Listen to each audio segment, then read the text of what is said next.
Bueno, pues vamos en esta oportunidad con la videoclase de los antibióticos.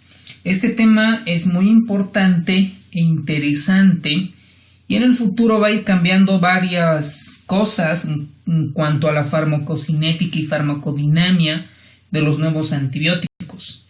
Casi todos los médicos debemos de saber antibióticos. Yo creo que por lo menos unos 70, un 80%. Seamos clínicos, cirujanos o seamos mixtos, alguna vez en algún momento vamos a prescribir antibióticos. Por eso este tema es muy importante, ver cómo nace cada antibiótico y algunas características especiales. He querido comenzar esta clase con esta diapositiva porque las infecciones en todo el mundo han comenzado a matar personas, a tener epidemias y hasta pandemias, ¿no? Por ejemplo, el libro de Harrison nos muestra esta imagen muy representativa, que por ejemplo en el año 1982 hubo una epidemia, una infección diarreica por la Escherichia coli, la 0157 o 157H7, que niños, hasta hay un documental en el Discovery donde hay niños que comienzan a enfermarse de falla renal, comienzan a tener anemia hemolítica, es decir, una enfermedad rara y no sabían por qué era, hasta que los epidemiólogos aparecen y encuentran que el agua estaba contaminada con ese tipo de bacterias y que estaba sucediendo en una parte de los Estados Unidos. Y así podemos ir mencionando todas estas epidemias, como por ejemplo, la primera aparición del VIH. Y, por ejemplo, acá nos falta lo que pasó hace un par de años en México y en toda Latinoamérica, la gripe H1N1. ¿No es cierto? Que, pues, mató muchas personas a nivel mundial.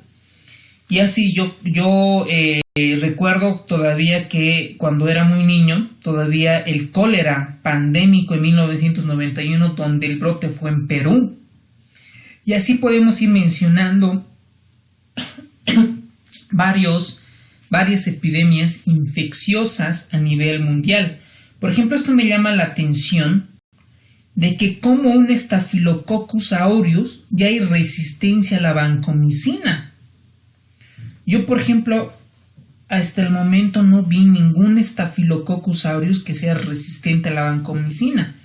Pero miren cómo en Japón encontraron en 1996 ya resistencia a la vancomicina. Entonces, todas estas enfermedades infecciosas, si ustedes se dan de cuenta, están producidas por bacterias, por virus, por toxinas, como acá en el cólera, por priones, hongos, etcétera, que es una de las teorías que cómo el ser humano podría terminar en el planeta Tierra, porque ya no tendríamos ningún antibiótico con que poder solucionar o eliminar a estos microorganismos. Para entender los antibióticos, nosotros debemos recordar nociones básicas acerca de una célula procariota. Ustedes recuerden que la célula, ¿no? Cuando aprendimos en nociones básicas, pues dijimos que una célula es una unidad estructural y funcional de un ser vivo, ¿no? Es una unidad estructural y funcional. Pero estas células se dividen en dos, ¿no? En unas células procariotas y unas células eucariotas. Pues básicamente esta clasificación se la hace porque las procarios es antes de que tengan su núcleo, procariota, y eucariota, que tengan verdadero, carios, núcleo, que tengan verdadero núcleo. Pero entonces, dentro del grupo de las procariotas están las famosas bacterias. Entonces acá nosotros debemos saber las partes de una célula procariota o de una bacteria. Una bacteria como tal, pues tiene partes. Vamos a recordar, por ejemplo, acá que tiene una cápsula, tiene una pared bacteriana, tiene una membrana citoplasmática y de esta cápsula tiene varios pilis o fimbrias, y que puede ser uno largo y puede tener un flagelo.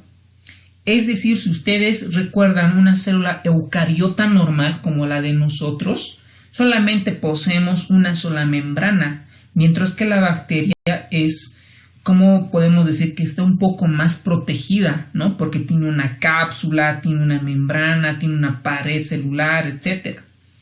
Ya en el interior de esta bacteria, de este microorganismo, encontramos ribosomas, ¿no? Ribosomas. ¿Cuál es la función del ribosoma? Pues enlazar la secuencia de aminoácidos que está llevando el ARN mensajero junto con los ARN de transferencia. Esa es la principal función. Ojo que acá, como en las células eucariotas, no tenemos un aparato de Golgi, una mitocondria, es decir, hasta la mitocondria antes se la consideraba una bacteria hace millones de años. Además que acá, dentro de esta bacteria tenemos material genético, ¿no? Y el material genético pues es el ADN y el ARN. Ahora vamos a hacer hincapié principalmente a la membrana celular y a la pared celular. Cuando estos microorganismos se comienzan a clasificarlos, se usan tinciones. Y una de estas tinciones es la tinción Gram. Pues no creo que no nos pregunten cuáles son los pasos para realizar la tinción Gram. Pero cuando se usa este tipo de tinción, la podemos clasificar en bacterias Gram negativas y en bacterias Gram positivas. ¿Cuál es la diferencia? Esta es la membrana, es decir, la estructura externa de una bacteria, el cual contiene una membrana externa. Además, esta membrana externa tiene los lipopolisacáridos, pregunta de examen, que es un pirógeno exógeno, ¿ok? Mientras que las bacterias Gram positivas no tienen lipopolisacáridos. ¿Quién tiene lipopolisacáridos? Las bacterias Gram negativas. Además, contienen peptidoglucanos o peptidoglicanos. Ustedes recuerden que esta membrana externa está formada por dos capas, ¿no? Una y dos. Bicapa bilipídica de fosfolípidos, proteínas transmembranales, proteínas periféricas. Estas proteínas transmembranales suelen funcionar como receptores, mientras que estas proteínas periféricas suelen funcionar como segundos mensajeros, como el AMP cíclico o el GMP cíclico o el TMP cíclico, varios segundos mensajeros. Debajo, ¿no? Ya habíamos mencionado que tienen peptidoglucanos, mientras que en las bacterias Gram negativas tienen hasta 4 o más capas de peptidoglucano. No posee una membrana externa, simplemente poseen peptidoglucanos. ¿Qué es un peptidoglicano? Es un polipéptido, proteínas, conjunto de aminoácidos unidas a un glicano, a un azúcar. Posteriormente, hacia abajo se encuentran el espacio periplasmático y acá tenemos una membrana citoplasmática. Ojo, que nosotros así, las células eucariotas, no la tenemos, simplemente poseemos una membrana bilipídica. Además, las bacterias Gram negativas poseen como habíamos mencionado, las proteínas transmembranales y en esta oportunidad llamadas las famosas porinas. Entonces, cuando yo ya sé las partes de una bacteria, yo puedo comenzar a clasificar dónde actúan los antibióticos y en base a eso clasificarlas, porque yo puedo usar una clasificación en base a la estructura química, en base a la farmacocinética, en base a la farmacodinámica, etc. Pero la mejor clasificación, por lo menos la que se hace práctica y la mayoría de los libros mencionan, es por el mecanismo de acción. Por ejemplo, hay medicamentos que van a actuar en la pared bacteriana, en la pared celular bacteriana, inhibiendo la síntesis, inhibiendo la formación. Por ejemplo, ¿cuáles tenemos? Los beta-lactámicos y los glucopéptidos. Vamos a desarrollar a profundo estos antibióticos. También hay antibióticos que van a inhibir la formación de aminoácidos en el ribosoma. Entonces ahí tenemos, por ejemplo, los aminoglucósidos, el cloranfenicol, y que vamos a ver algunos. Tenemos otros antibióticos, por ejemplo, que van a inhibir a enzimas, ¿no? Por ejemplo, para formar el ácido fólico, y uno de ellos tenemos las sulfamidas, que vamos a ver posteriormente. Y hay otros antibióticos que no actúan ni en la pared, ni en los ribosomas, ni en enzimas. Actúan directamente en el material genético de la bacteria. ¿Y cuáles tenemos? Los nitroimidazoles, las quinolonas, la rifampicina, una serie de medicamentos. Ahora, por ejemplo, hay fármacos que van a ir a bloquear al ribosoma, y esto suele ser pregunta de examen, que la mayoría de estos antibióticos que inhiben la síntesis del procesamiento de aminoácidos en el ribosoma, los que actúan en la subunidad 30 suelen ser antibióticos como la tetraciclina, mientras que los macrólidos, las lincosaminas, el cloranfenicol y el linezolid se unen a la subunidad 50 del ribosoma. Posible pregunta de examen. Mientras que los aminoglucósidos se unen a las dos subunidades. Y la mayoría de estos funcionan como bacteriostáticos. Esta es una imagen hermosa que saqué de un artículo del New England, donde muestran los últimos mecanismos de resistencia a los antibióticos. Por ejemplo, esto vamos a profundizar posteriormente, pero acá vamos a mencionar algunos. Por ejemplo, hay bacterias que son resistentes al imipenem. Eso es mucho. O sea, cuando uno conoce de estos antibióticos y cuando ve una bacteria que es resistente al imipenem,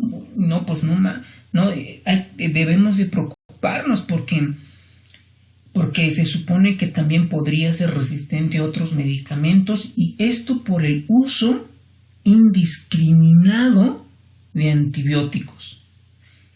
Creemos ser mejor porque prescribimos el último antibiótico, pero la realidad no es esa, ¿no?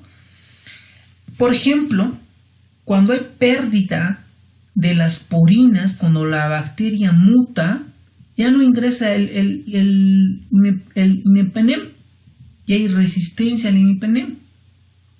O por ejemplo, cuando la bacteria produce enzimas para la destrucción de antibióticos.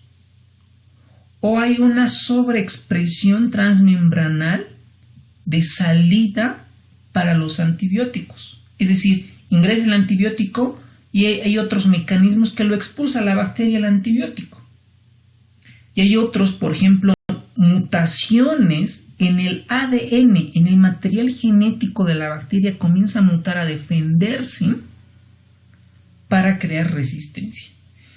Para los infectólogos y a los que nos gusta el mundo de los antibióticos, pues estamos preocupados porque cada vez encontramos pacientes con bacterias multiresistentes hasta pan-resistentes.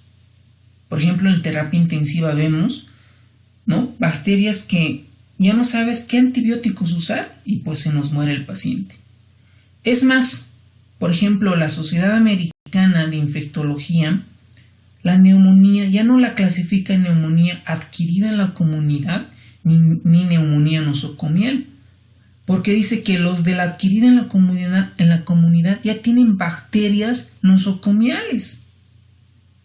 Miren hasta dónde hemos llegado con esto de la resistencia bacteriana. Ahora vamos a profundizar en los antibióticos, comenzando por los betalactámicos. Esto el libro de Harrison nos muestra de manera general, pero nosotros vamos a profundizar cada una de estas. Por ejemplo, vamos a ver los betalactámicos. Comencemos por estos. Los betalactámicos, estos fueron hallados en unos microorganismos, se comenzaron a llevar a la ingeniería molecular, genética, a la bioquímica para transformarlas y volverlas más poderosas. Estos betalactámicos actúan inhibiendo la biosíntesis de peptidoglucano. ¿Dónde tenemos peptidoglucano? En la pared externa, tanto en bacterias gram negativas como en bacterias gram positivas. ¿Cómo los microorganismos crean resistencia? Primero, porque el microorganismo produce beta-lactamasas. O sea, es decir, simplemente destruyen estos antibióticos.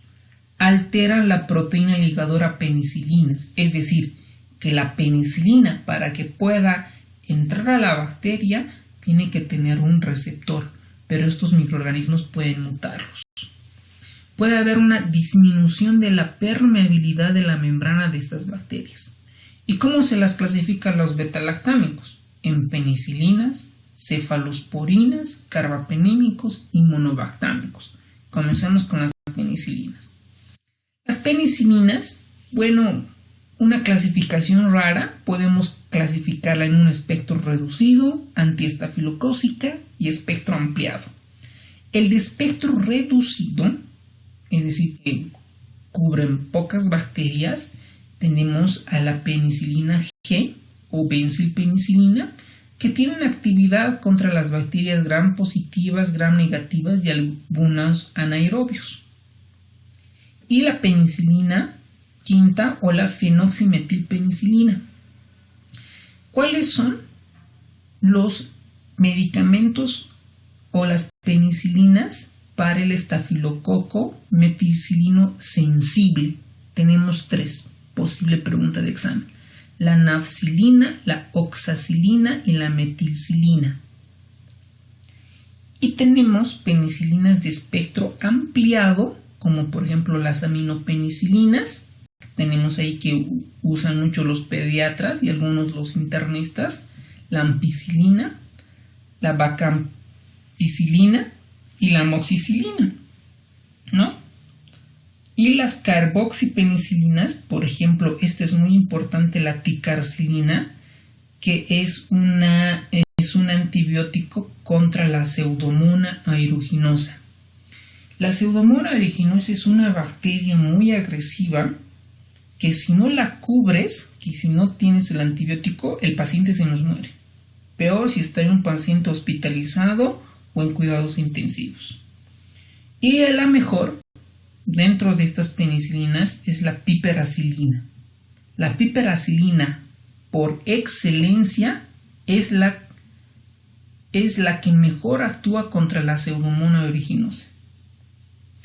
Ahora, como ya pues las bacterias, la Escherichia coli, el estreptococo y demás han adquirido resistencia para estos medicamentos, porque estos microorganismos producen beta-lactamasas, pues la ingeniería, o es decir, la bioquímica, ha creado inhibidores de beta-lactamasas. Pregunta de examen: ¿cuáles son los inhibidores de la beta-lactamasa? El ácido clavulámico, el sulbactam y el tazobactam. Por ejemplo, hay una combinación muy importante y que a mí me gusta usar mucho en la parte clínica, es piperacilina con tazobactam. Es decir, cubro pseudomonas y puedo cubrir bacterias productoras de beta-lactamasas con tazobactam. Ahora, todos los antibióticos, bueno, yo no conozco ningún antibiótico que sea, pues, que no produzca daño. La mayoría, pues, tienen reacciones adversas. Por ejemplo, en las penicilinas la mayor parte son por reacciones de hipersensibilidad, es decir, el cuerpo, como es un objeto extraño, o sea, como una composición química extraña para el organismo, reacciona de diferentes respuestas. Puede haber broncoespasmo, puede haber urticaria, puede haber nefritis túbulo-intersticial o en casos más severos llegar a una anafilaxia. ¿Qué es lo peor? Que haga un síndrome de Stevens-Johnson o necrólisis epidérmica tóxica. Estas dos enfermedades, el Stevens-Johnson y la necrólisis epidérmica tóxica, es como un paciente quemado. ¿Ok? Se le administra algún tipo de medicamento y de repente comienza a aparecer en la piel úlceras como quemaduras. ¿Ok? Más o menos es así. Y vamos a ver que el imipenem produce convulsiones, pero vamos a ver posteriormente. Las carboxipenicilinas producen falla cardíaca y hemorragias. ¿Por qué falla cardíaca? Porque tienen tendencia a secuestrar líquido. Y si secuestra líquido hay balance positivo, y si hay balance positivo hay falla cardíaca. Ahora vamos con las cefalosporinas. Las cefalosporinas se aisló la primera vez en Cephalosporium acremonium en una alcantarilla, ya hace varios años. Estas cefalosporinas también inhiben la biosíntesis de peptidoglucano en la pared celular, inhibiendo la transpeptidación necesaria para la reticulación.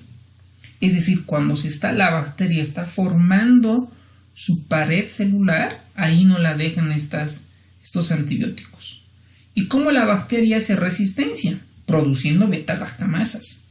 Por ejemplo, la Escherichia coli y la Klebsiella pueden hidrolizar las beta-lactamasas como si nada.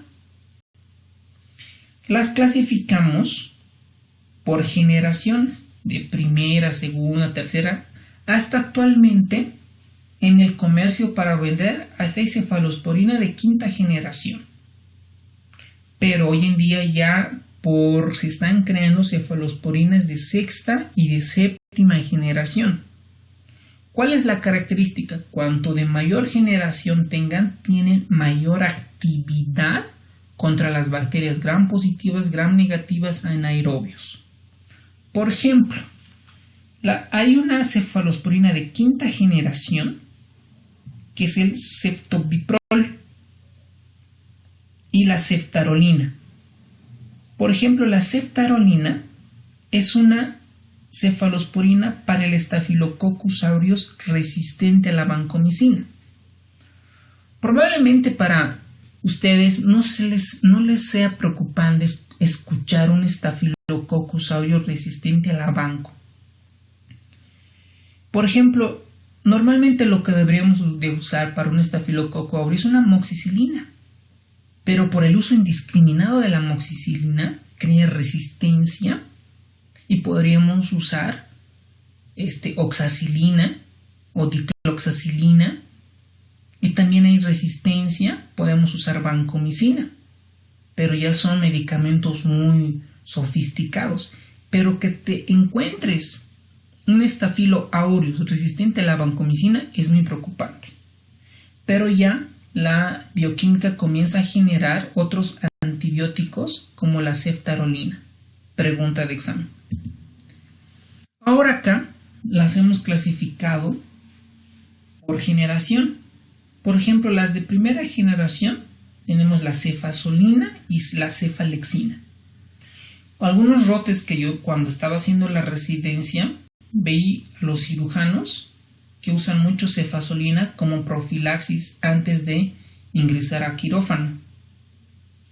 Las de primera generación sobre todo cubren bacterias gram positivas y Escherichia coli.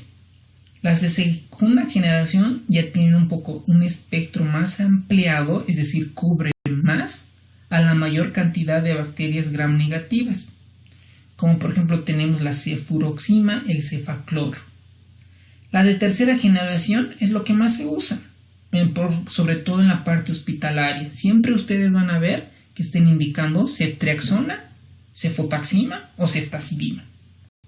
¿Qué es lo importante de esto?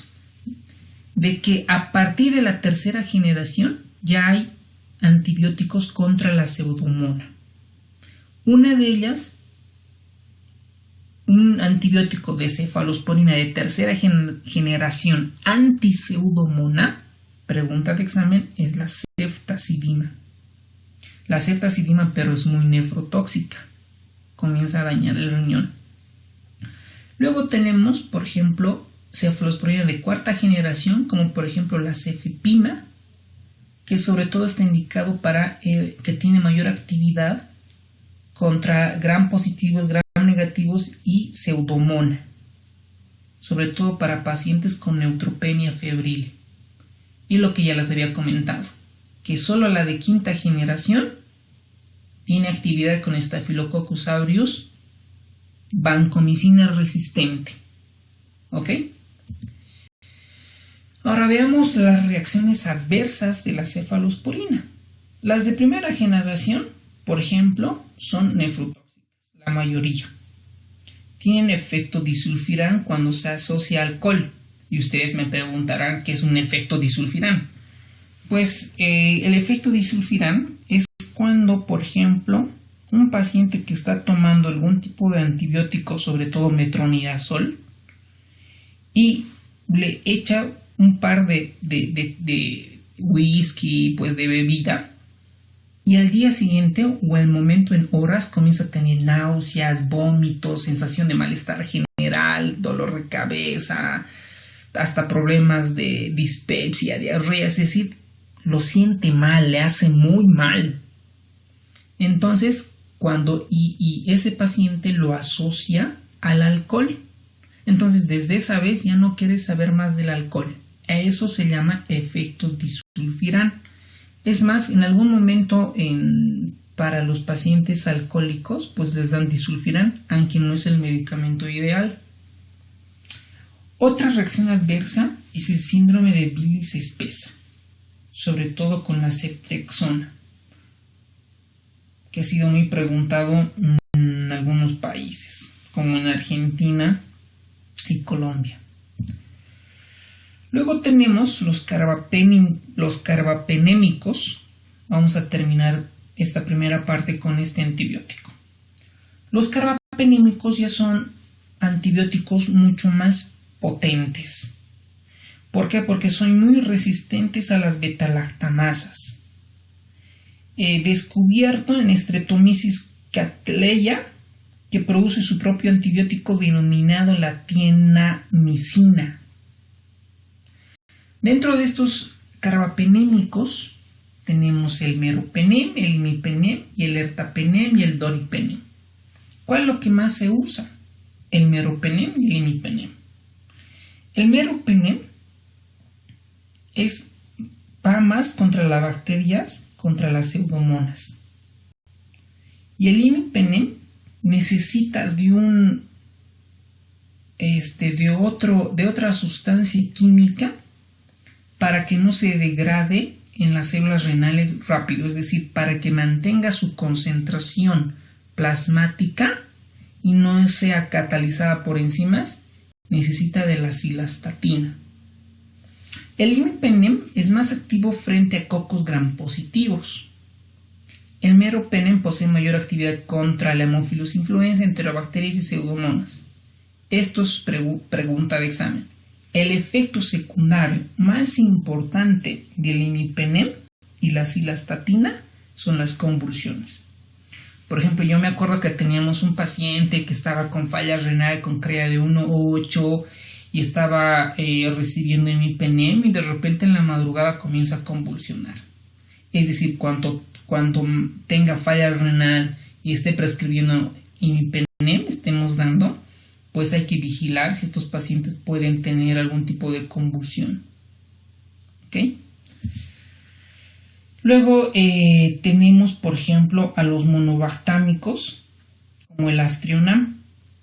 Esta no es activa contra las bacterias gram positivas y anaerobias, es más que todo para bacterias gram negativas, sobre todo enterobacterias, Neisseria, Haemophilus influenza y pseudomonas. Se puede usar en pacientes alérgicos a la penicilina y en falla renal y convulsiones. ¿Ok? Vamos a quedar esta primera parte y tengan en cuenta que las preguntas del foro las deben de contestar en la página para que podamos retroalimentar y recordar lo más fresco que se pueda. La clave es repasar, volver a estudiar, repasar hasta que se quede en nuestra corteza cerebral.